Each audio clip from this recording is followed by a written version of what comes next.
Hello, everybody. I'm just going to wait a minute or two to let people get into the webinar today.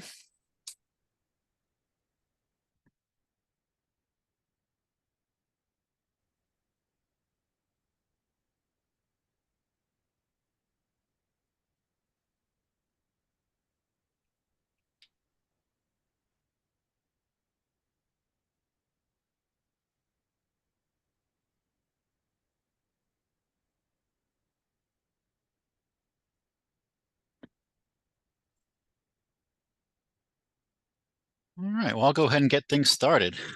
Thank you for attending today's MP webinar.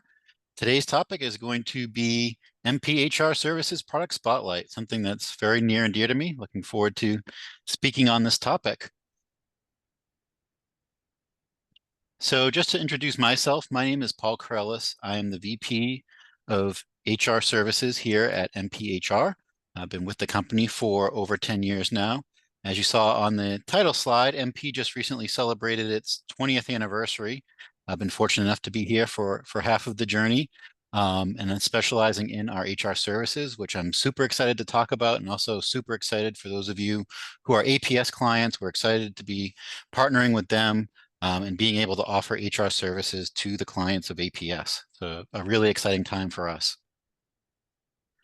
Also wanted to introduce you to our HR services team.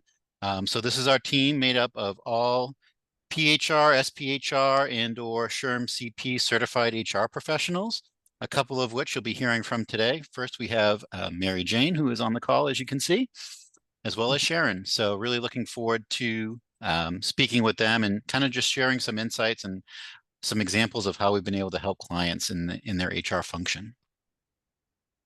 A couple other names that I wanted to quickly introduce to you that you may be hearing from. And just because we're still in the process of settling on different job titles and position titles and things like that, just to ease any confusion. First, there's not going to be any change to the folks you work with on the payroll side of the house. Those people that you talk to are still there and still working with you. That is not going to change. But you may hear from either Audrey or Carrie. So both Audrey and Carrie serve as customer success managers with us at MPHR. So they're here to ensure that your experience with APS and with MP is an exceptional one. So you may hear from them just checking in. And also they help our clients understand and utilize the various services and features and functionalities that we have available. So they may reach out just to do a consultation, maybe follow up on the presentation, whatever it may be. But if you hear from them, that's where they're coming from. So both Audrey and Carrie have years of experience in the HR services model, and know our services quite well, and have worked with numerous businesses helping them really improve their HR function. So just a quick little bit about MP. As I said, we recently celebrated our 20th anniversary. We were founded in 2004. We are a nationwide human capital management platform and HR services provider. And our tagline is that we're wired for HR. So I don't think Sharon nor Mary Jane nor anyone else on the team would be embarrassed by saying that we are truly HR nerds and really passionate about the topic of HR, and love working with clients and helping them become pseudo HR nerds like ourselves. So what we hope to cover today in our session, just go over a history of MP and our HR services, kind of how we've built it up and built it out.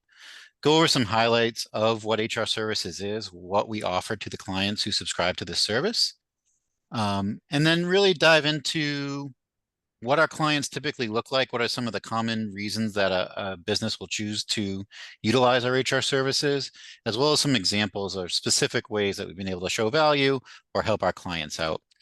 We also want to allow time for any questions you might have, so feel free at any point during today's presentation to utilize the Q&A feature in Zoom, and we'll be happy to respond to any questions that come up. So we really try to build our HR services on three main pillars: compliance, strategic partnership, and training and development.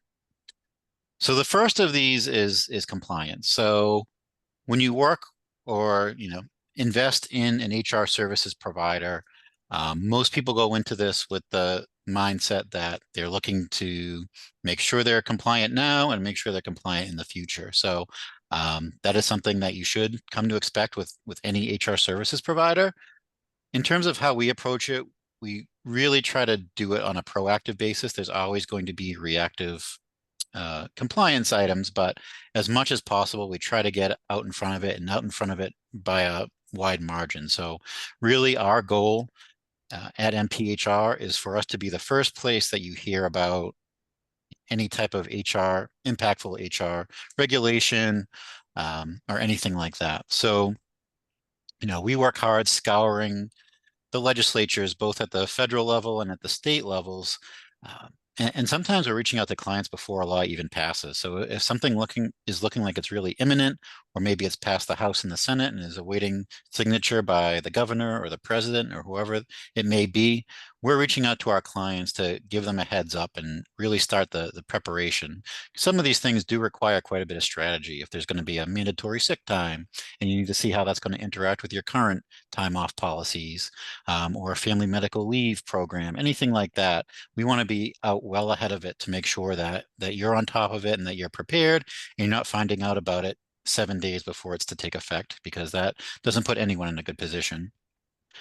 Another really nuanced piece of compliance, especially over the last 5 or 10 years, has been that sometimes the way that businesses need to act to be in compliance it changes in spite of a new law not being passed or not being changed. So we've seen more and more that the courts at all levels, federal and state and Supreme Court, what have you, they've been definitely getting their hand in employment law, and state and federal agencies as well, like the Department of Labor and OSHA and the Equal Employment Opportunity Commission, or EEOC.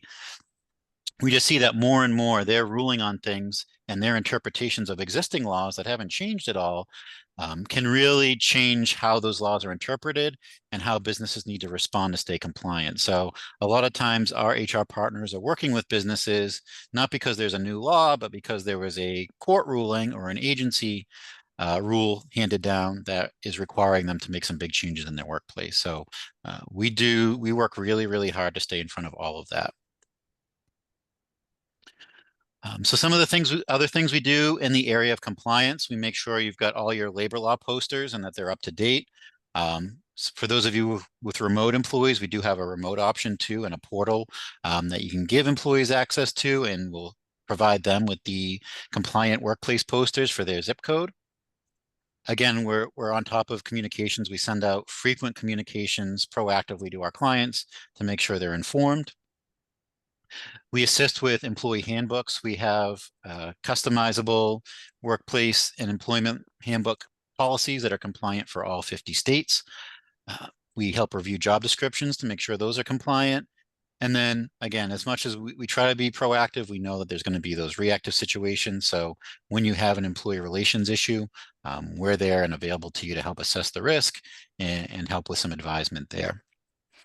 As part of our service, we partner you with a specific HR partner that gets to know your business, not just from an HR perspective, but gets to know the history of the company, the culture of the company, how adverse you are to risk, and all of those things, so that when you call with a problem, you're speaking with someone that already knows your business inside and out, knows what your goals are as a company, and can help advise from a more educated standpoint. One other area before I jump to the strategic partnership is, especially during the pandemic and since, many companies have started to hire remote workers, and sometimes those are out of your immediate geographic area. And a pitfall that a lot of employers fell into during that time was they were hiring people in other states and not quite realizing that meant they had a whole new bag of compliance concerns, because you may be sitting in Ohio or Indiana or wherever you may be, but if you hired a sales rep in New York or in Massachusetts, If that person is working out of that state where they live, you are now an employer in that state and need to comply with the various state labor laws there. So definitely threw some employers for a tailspin when they quickly realized that they were now an employer in 17 different states, even though they only have a formal office in one state. So something we've done a lot of work on over the last 4 or 5 years. So next is the strategic partnership piece, and this is really important to us, and this is really where we try to differentiate from the other HR service providers out there. And our goal in terms of this pillar is to truly be a strategic partner and viewed as such, and not just as a vendor for the client. So we really want to get to know your business and get to know you and the players in your respective games. So um, we're not going to be reading from a script or giving you, a very basic answer. A lot of times when a question comes in there's more to it than just the question being asked. So our team is really expert in kind of answering the unasked questions and getting to know your business, and also factoring in the history of your business and the people involved in it when they give you a response.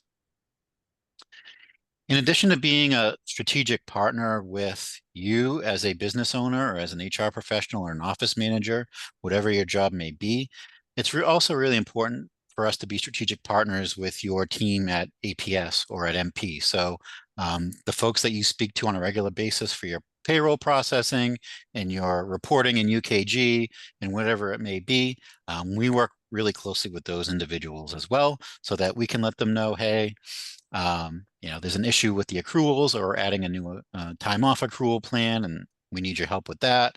Or if they notice something that may be awry, or that you have some questions that kind of delve from payroll into HR, they're working closely with us and have that open line of communication so that we're all working as a cohesive team. And then the third pillar is training and development. We've been able to really have some great breakthroughs with businesses when it comes to this topic. So we have dozens of custom created training series that we developed internally for our clients. And these cover a whole gambit of topics. I'll say that probably the most powerful, impactful, and popular are the trainings that we have specifically for managers and supervisors, because what we found in working with businesses is that you have that kind of middle layer of management, or frontline supervisors and managers, and they are just so crucial to your company's success. They play a big part in that. They can be a huge asset to your company, but if they're doing things incorrectly, they can also be a huge liability. Because legally speaking, these managers and supervisors, with the amount of authority they have, are technically agents of your organization. So the things that they're doing or sometimes not doing is essentially, from a legal perspective, things that your business is doing or not doing. So they can get you into a whole mess of trouble if they're being discriminatory or harassing, or failing to offer, offer family FMLA to a situation where it could potentially be eligible for family medical leave. So that is a real opportunity for a business to spend some time in the development of those folks and getting them trained up. And so our HR partners at MPHR really work closely with those individuals to help build their management skill set. One of our most popular topics lately has been giving and receiving feedback. That's a topic that can be difficult for a lot of people, and it's been some really powerful training sessions through that. We also do things like interviewing and selection training, performance management training, effective employee discipline. And we also have trainings that are intended for the entire employee audience. So things like customer service, time and task management. We have harassment trainings, one that's set up for the entire employee body. So kind of doing a sexual harassment training for the entire workforce. And we also have a separate session dedicated to only managers and supervisors and their role and responsibilities in preventing workplace harassment. So we work closely with our clients in delivering those, largely virtually, occasionally in person as well, depending on the situation. We also do have a learning management system available for clients who want to have an LMS training experience. We do offer that as well. So in terms of what we offer as part of our HR services, we really look to meet a business where they are. So we understand that not every business that comes to us is going to be in the same position. Sometimes we'll be working with a business that hasn't even started yet. Maybe it's a new restaurant that's going to be opening up, and they just want to make sure they have their HR in order before they open their doors to the public. Sometimes it'll be a startup, and maybe they've been around for a little while, but have kind of neglected HR and compliance as they've quickly grown the business. Sometimes it'll be maybe a family-owned business that's been around for decades and has always been able to hire within the family, but now they've grown to a point where they're having to hire strangers for the first time, and they're nervous about A, their compliance, and B, how they're going to appear to the people that they want to hire. Sometimes it'll be someone who's looking to be, named the best place to work in their local newspaper or business publication. And other times, and we'll talk about this in a little bit, sometimes we'll talk to a company and we'll be very transparent and say, look, we're looking to sell the business in the next 2 years.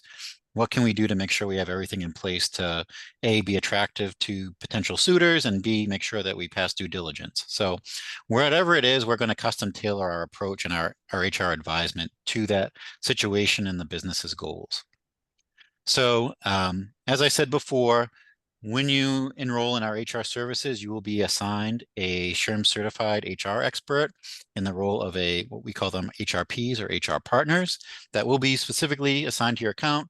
We'll be reaching out to you, and you can reach out to them.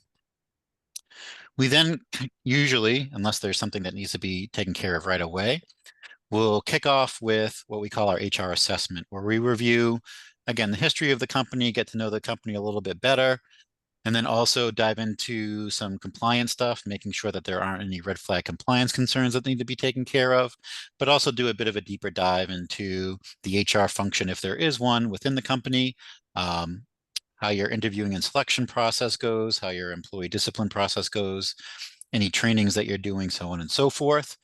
And then from there, we look to build out what we call an action plan.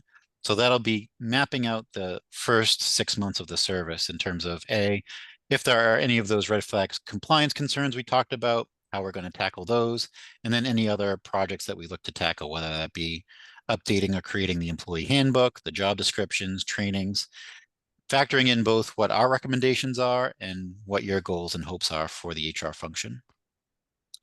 As I said before, we do employee handbooks.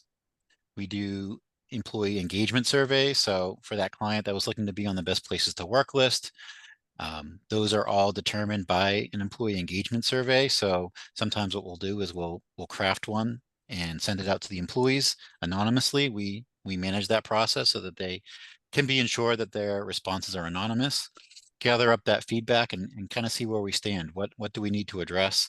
How do we need to address it to make sure that we are considered an employer of choice in our industry and in our area? We also do compensation surveys and salary benchmarking. So that's something we offer to our clients, and we can pinpoint those down to pretty specific geographies and job titles. We help out with custom HR forms and templates, everything from offer letters to warning letters and termination notices and everything in between. We help with proper employee classification. That's been a real hot button topic these days. So whether is someone an independent contractor or a W-2 employee, or are they exempt or non-exempt based on the Fair Labor Standards Act? And as you may know, that those definitions have recently changed and will also set to be changed come the new year in terms of the minimum salary thresholds. So I've been doing a lot of work with businesses on that. There's also a Supreme Court case that's about to be heard in the coming weeks that may flip exempt and non-exempt on its head a little bit. So we're keeping an eye on that as well. As I said, we're always doing a proactive review of compliance laws and best practices. And you see iSolve there, but we work with our companies and again with our payroll partners on whatever HCM platform they be on to make sure that they're utilizing it to optimize their HR function. So in terms of businesses that we work with businesses of all shapes and sizes and in every state. But in talking with our clients, some of the reasons that they came to us can be seen here. I'd say the most common reason is businesses will say they don't know what they don't know. They're experts in their industry, in their field. They've spent many years honing their craft and do an awesome job with it. But they don't know HR. That's not what they intended to do when they started a business. So that's where what they bring in us in for. We'll also work with businesses that have either outdated or non-existent HR infrastructure. So maybe they've been around for a while, but never got around to making an employee handbook. Or maybe they have one, but it hasn't been updated since the 1990s. Anything like that. Or a company that's kind of getting by, but doesn't have job descriptions. And some things have come up where they could have really used one to settle a situation. We'll also work with a lot of businesses that are growing. So as I said before, either expanding into other states, whether that be a physical presence or remote workers, or increasing their employee count. So as you probably know, as businesses hit certain employee count thresholds, they become subject to more rules and regulations. A lot of times the magic number there is 50 employees. When you hit that, you start to be subject to the FMLA or Family Medical Leave Act, as well as the Affordable Care Act or ACA. Once you hit 100 employees, you're now on the hook for EEO-1, Equal Employment Opportunity, filings every year, talking about the demographic makeup of your workforce. So those folks often will lean on us for help with those new laws that they're subject to as they grow. And while traditionally a lot of people think of HR services as designed for smaller businesses that don't have an HR person in-house, and we certainly cater to that group, we also have quite a few clients that are larger and have existing HR professionals or even HR teams in place. So for those of you on the call who are HR professionals, I'm sure you're stretched thin as everyone is these days. So we really work to partner with in-house HR teams and not pose a threat to them, but really help them look like rock stars and help them where they need it. So there may be an HR person or HR team that has a lot of knowledge in one area, but doesn't have a great deal of knowledge in another, or maybe they're struggling to keep up with all of the rapid fire regulation and compliance that's coming down the pike. Whatever it may be, again, we customize and tailor the service to meet you where you are and show value however that may be best fit.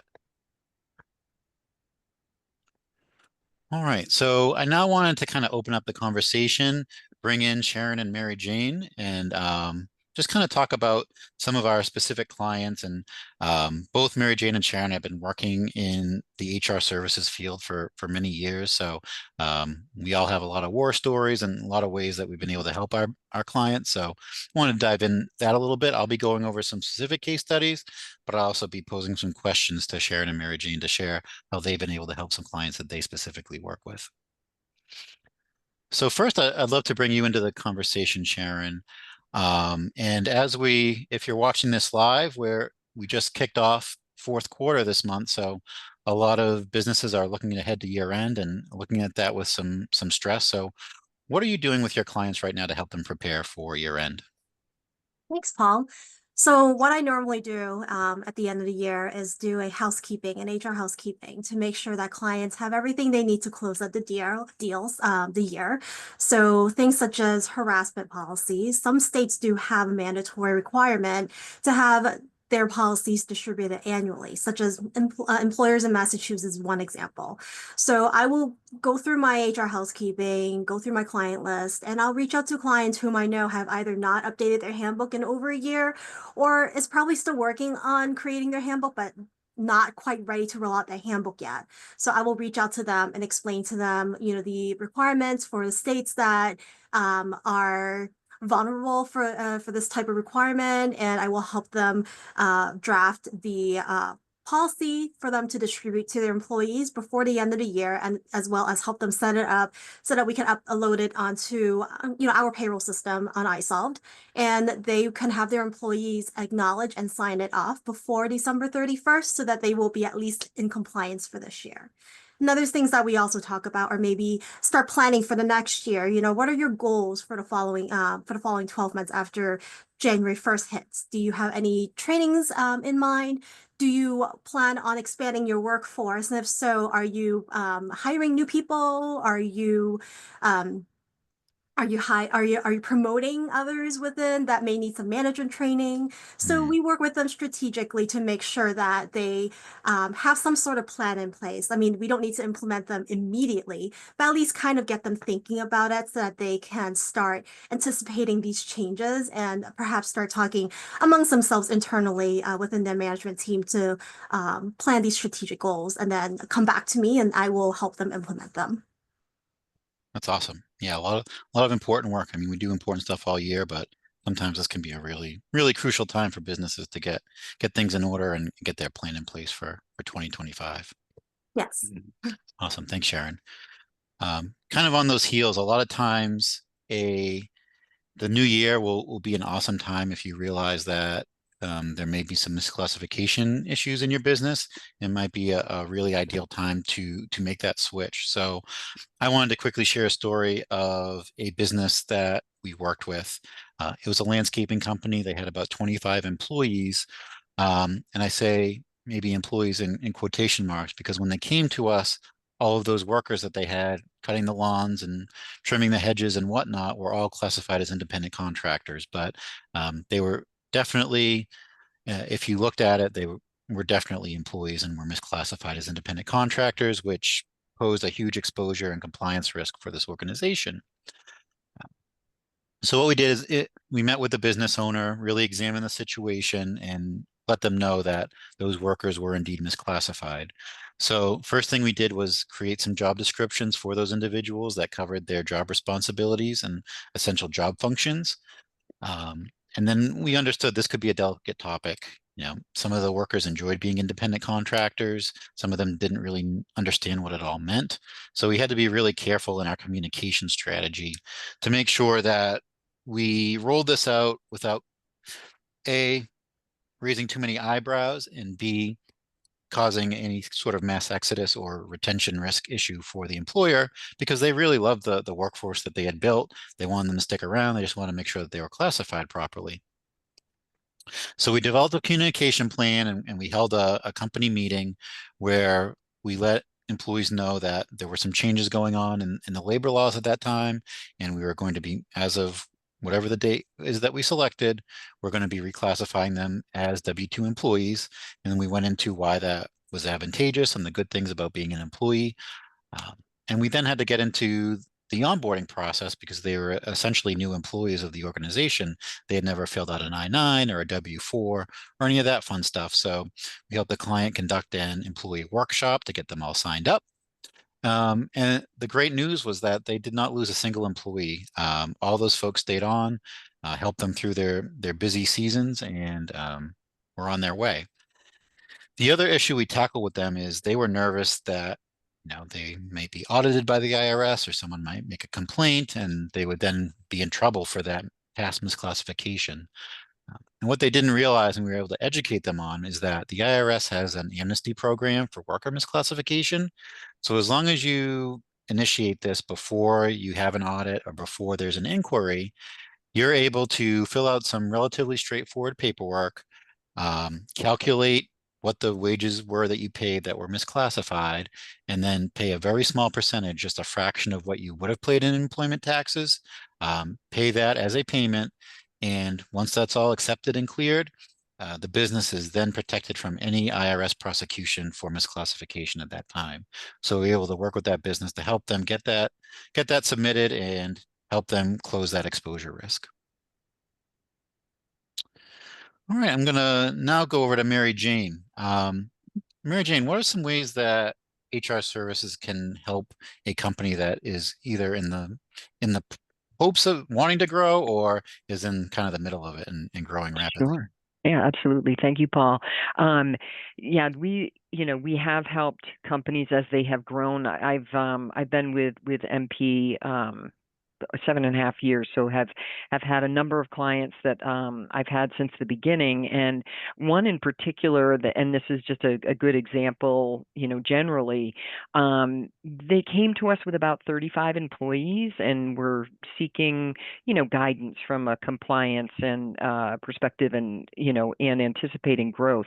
So in doing, an assessment with them, I helped them navigate the laws that they were they already were a multi-state business, but help them to understand the laws that they should be following in those multi-states that they weren't. So help them navigate that, and worked with them, on rectifying that, but also talking about the complete life cycle of employment from hire. What do you need to give people at hire that they weren't doing?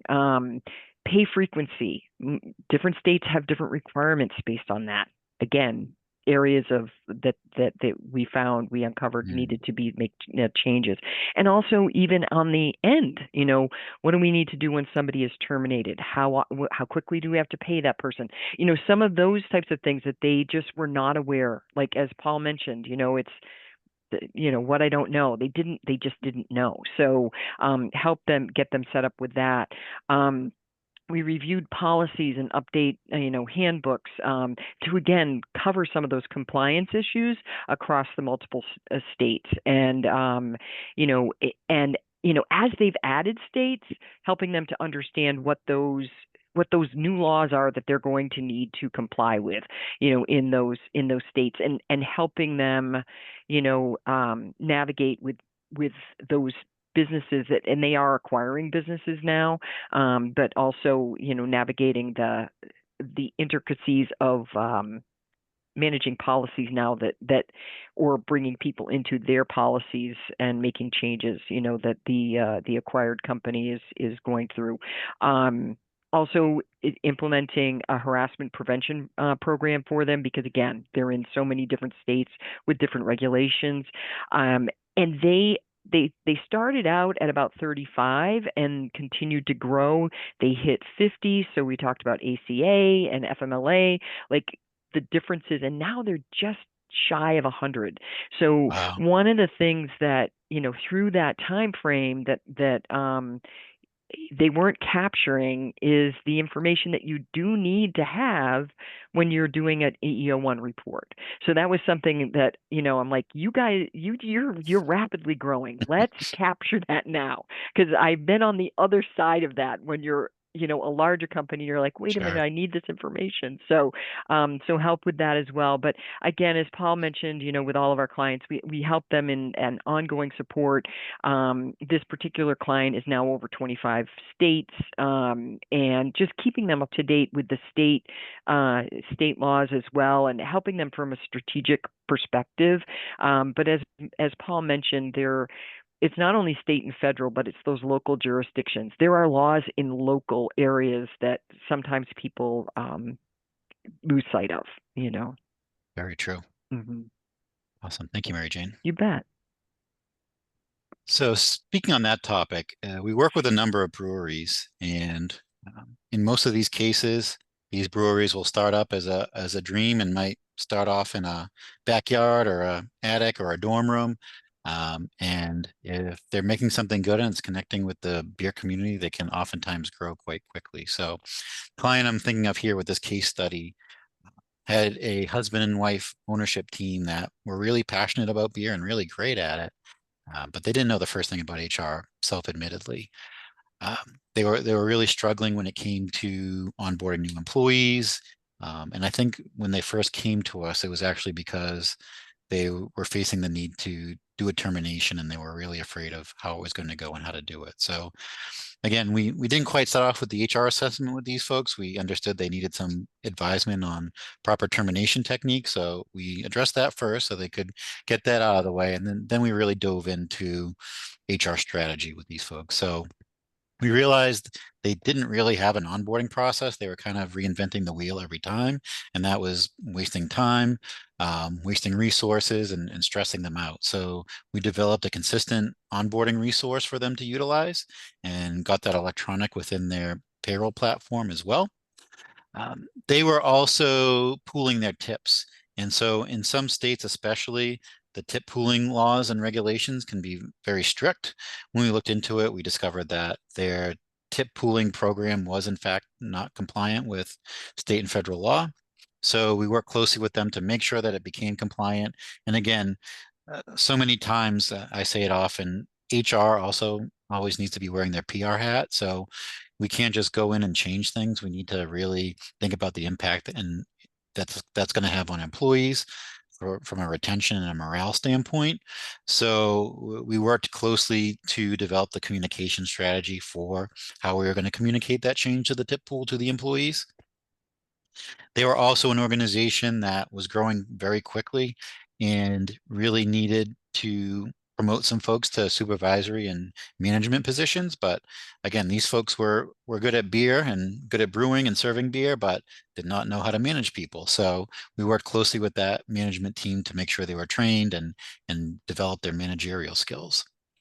And then this was a client that we were working with prior to the pandemic, and there was obviously some significant impact to the brewery community when COVID-19 hit. Luckily for them, that did mean closing their tap room, so they lost that source of revenue, but they were able to continue selling kind of takeout beer in 6-packs and kegs and whatnot, but their revenues definitely did decline during COVID-19. So what we did from that situation was help them gather up their reports and educate them on how to apply for PPP loans, as well as the Employee Retention Tax Credit Program. So they were able to take advantage of both of those with our guidance.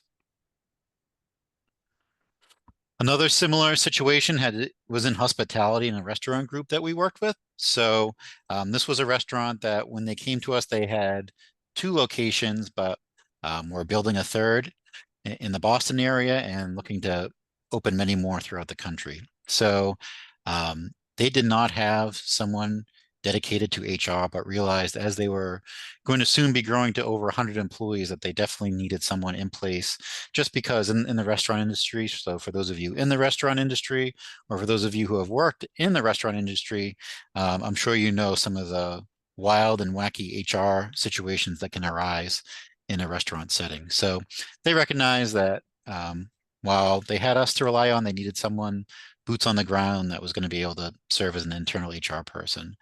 At the same time, with the tight margins in hospitality, as well as them needing to save some money to open up these additional locations, they couldn't really afford the level of HR professional that they really feel they needed the expertise of for a growing restaurant chain. So what we were able to do in this situation is help them find a junior level HR person. So this was someone who was a recent college grad, definitely had a hunger and an appetite for HR and a passion for it, but just didn't have the experience and wouldn't be well suited to be thrown into the deep end of a multi-restaurant business entity. So they brought her on board. We worked very closely with her, both on a reactive basis. So as harassment claims came in and performance issues came in and all that stuff, we were able to coach her and help her deal with those compliantly. But we also worked from a training perspective, helping her build up her HR skill set. And so fast forward 12 months, she was able to be promoted to an HR director role from the HR manager and is still with the company today, several years later. Some of the other things, their ACA was a bit of a mess, so we helped get that cleaned up. We also did company-wide harassment training at each location to make sure that we minimize the risk and exposure there. And then, as much as you aim to reduce harassment, there are still things that can come in. So we help train them and support them when it came to their investigations that they needed to conduct.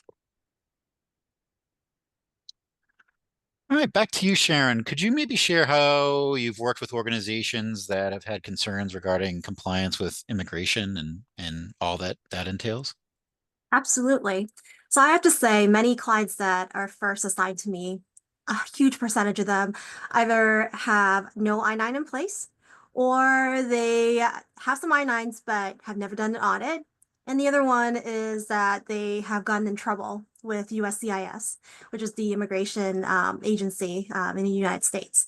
So there was one particular client that happened to just hired payroll services and learned about HR services. So I was assigned to them, and they had a reactive situation where they were audited by USCIS and got fined.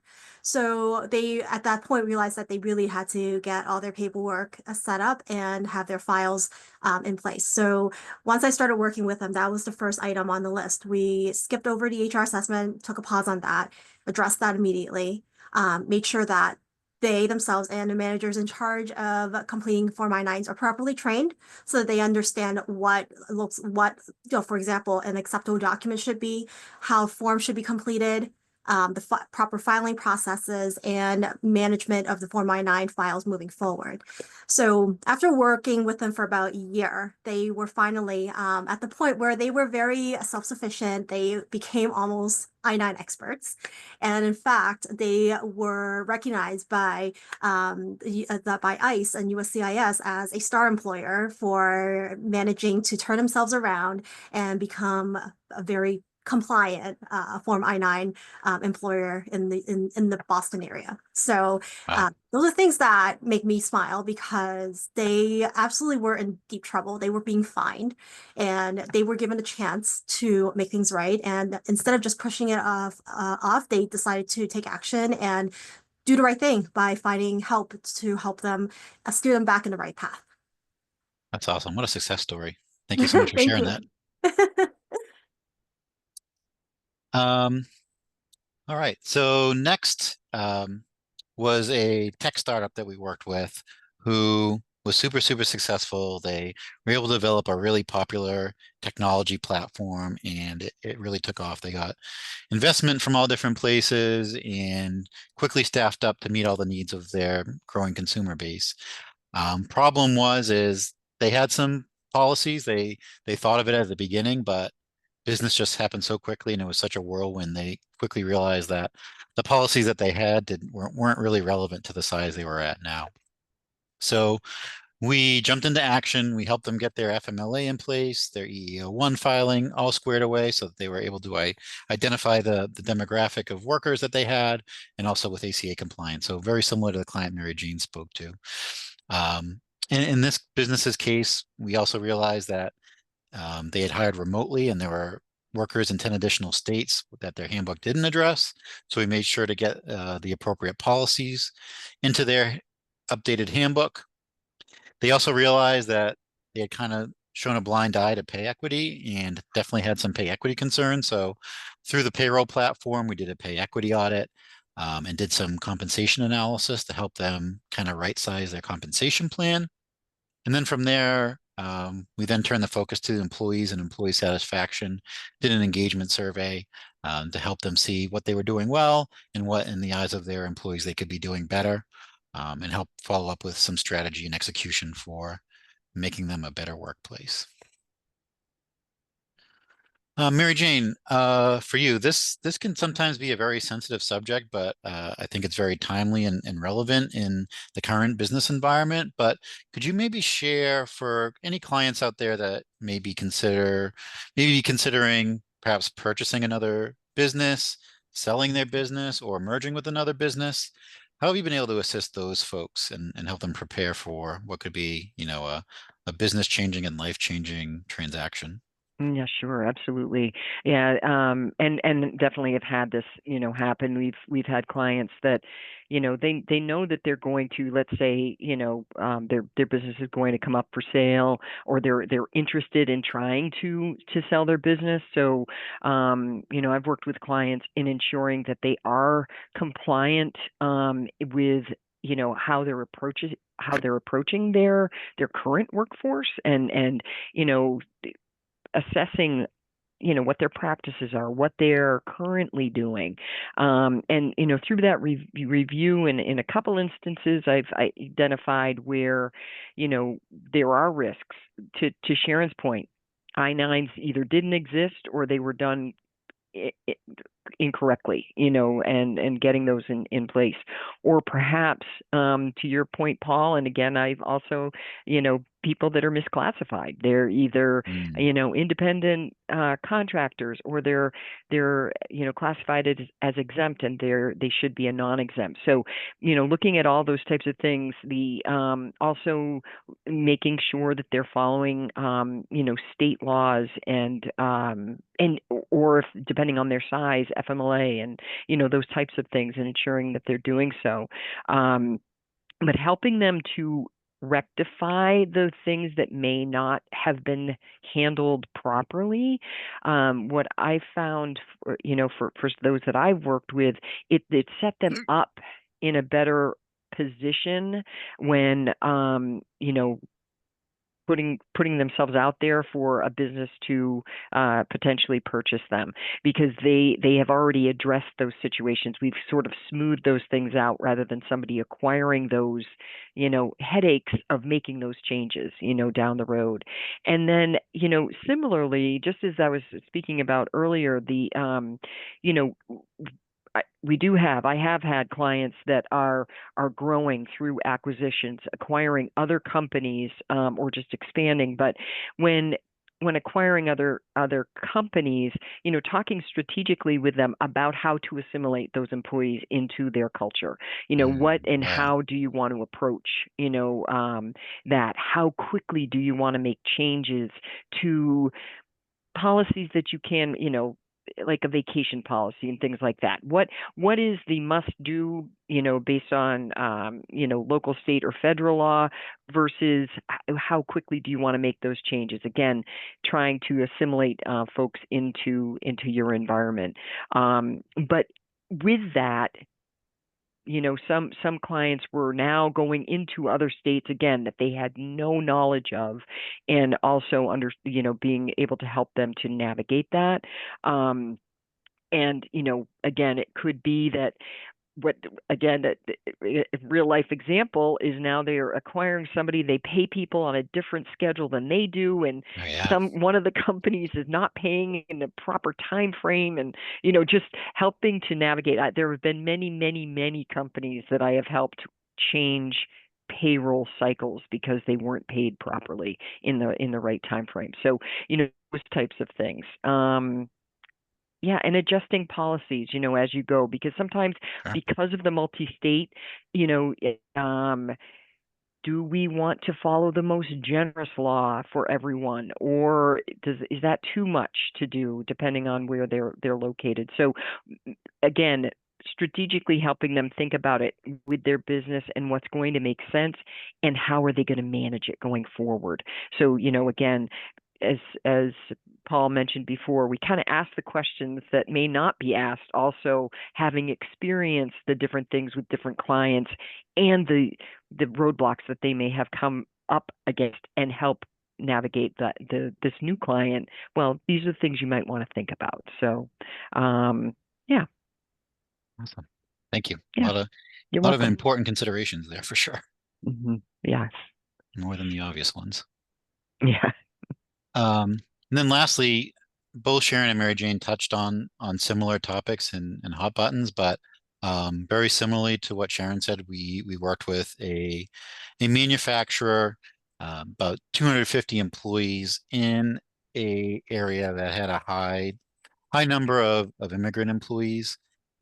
When they came to us, they had already had a I-9 audit and inspection and had been fine, similar to the client Sharon was speaking with. Also created some employee retention concerns because they were not confidential when they had their I-9 audit, and several of the employees vanished, never to return. So they got staffed back up and reached out to us for some assistance. So we made sure that we worked closely with them to get their I-9s in order. They did get a secondary audit, as is commonplace, because once you're audited and found to have issues, you're on the list of very high likelihood of a return audit. So we were super proud that the second time around there were 0 violations and 0 fines on their I-9s. This business had also previously been on a PEO and had been given some bad advice about some of their workers who were misclassified. So we worked with them to reclassify those folks and get them in a good place. And then lastly, their third concern was that they felt like they were doing a really great job in offering a very robust health insurance offering, but that virtually no one was taking advantage of it. And they couldn't really figure out why. So similar to what we did with the employee engagement survey, we did a survey for their employees too, but instead we focused the questions on benefits. What benefits were of value to them? Naming off various different things that they could offer for perks and incentives and insurances, which ones would be most likely to be engaged with if they were to offer them, and just overall what was the temperature of these employees when it comes to benefits. And what we found from the results was that While these workers appreciated having the option of a really high-end health insurance plan, a lot of them just couldn't stomach the cost of it. The premiums were just too high, and they didn't use health insurance enough to really justify that cost and couldn't afford it. So what they were really looking for was a high deductible plan that was going to cost them less out of pocket and obviously cost them more if they were to use the health insurance, but be a more affordable option that still covered them. So we communicated these results both to the employer as well as their health broker, and they were able to get a little bit creative and create an option for those workers that was a high deductible plan that was more affordable, and they saw their enrollment rates shoot up to where they expected them and wanted them to be. So again, just one more success story here of how we've been able to think outside the box a little bit and show some value to the business community. So I know we're running up on time here, but I did want to thank you very much for reaching out. We do offer a complimentary webinar series on a variety of HR topics. I know the remainder of this year, we just had one on onboarding techniques. We've got another one coming on the Affordable Care Act, as well as our semi-annual legislative update that we do. So if you go to mp-hr.com, you can see kind of the full list of our resources and our webinar schedule. And certainly if you have any questions at all, or if we can be of any assistance, please reach out to us or your contact at APS, and I'll be happy to help you. Thank you very much, and I hope you have an awesome day. On behalf of myself, Sharon, Mary Jane, thank you so much for your contributions. I wish you all a very great day. Thank you. Thank you. Thank you.